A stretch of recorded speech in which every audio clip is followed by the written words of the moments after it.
రాజ్యాంగ నిర్మాత భారత రత్న బాబాసాహెబ్ గారి 135వ జయంతి శుభాకాంక్షలు తెలియజేసుకుంటున్నాం ఆదోని జనసేన పార్టీ తరఫున.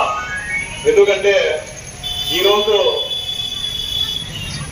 ప్రతి ఒక్కరు కూడా మాట్లాడే స్వతంత్రం వచ్చింది, ప్రజల్లో అవేర్నెస్ తీసుకొచ్చినారు. ఈరోజు ఎస్సీ ఎస్టీ బీసీ మైనార్టీలు కూడా అందరికీ ఆరాధులైన అంబేద్కర్ గారు రచించిన రాజ్యాంగాన్ని ఈరోజు ప్రతి ఒక్క రాష్ట్రంలో అమలు చేయబడుతుంది.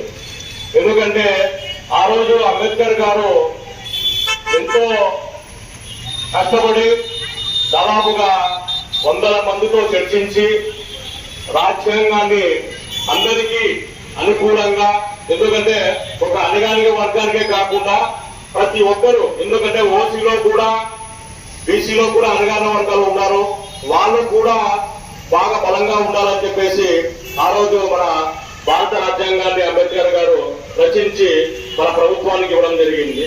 ఆ ప్రభుత్వం కూడా ఆయన రాసేటువంటి రాజ్యాంగానికి అనుగుణంగానే కొన్ని చేర్పులు మార్పులు చేసి భారత రాజ్యాంగాన్ని భారతదేశానికి జనవరి 26న వరకు అమలు చేయడం జరిగింది.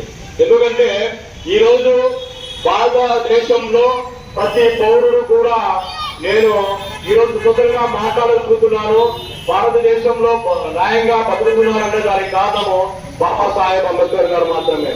ఎందుకంటే ఈరోజు చాలా మంది దళితులు కూడా ఎన్నో అణగారిన వర్గాల ద్వారా ఇప్పటికీ పల్లెటూరులో కూడా ఇంకా విధానం అమలవుతుంది. రాను రాను అదంతా నశించిపోయి భారత రాజ్యాంగం అంబేద్కర్ రాసిన విధంగానే ప్రతి ఒక్క పౌరుడు బ్రతకాలి, ప్రతి ఒక్క పౌరుడు కూడా కాలం ఎత్తుకొని తిరిగే విధంగా ఉండాలని చెప్పేసి నేను మనస్ఫూర్తిగా కోరుకుంటూ, మా జనసేన పార్టీ తరఫున, మా పవన్ కళ్యాణ్ గారి తరఫున, మా ఇన్ఛార్జ్ శ్రీ మహారాజ్ తరఫున భారతదేశ ప్రజలందరికీ 135వ జయంతి శుభాకాంక్షలు చేసుకుంటూ తెలుగు చేసుకుంటున్నాము. నా పేరు పలిశెట్టి రేణువర్మ, జనసేన పార్టీ పట్టణ అధ్యక్షుడు.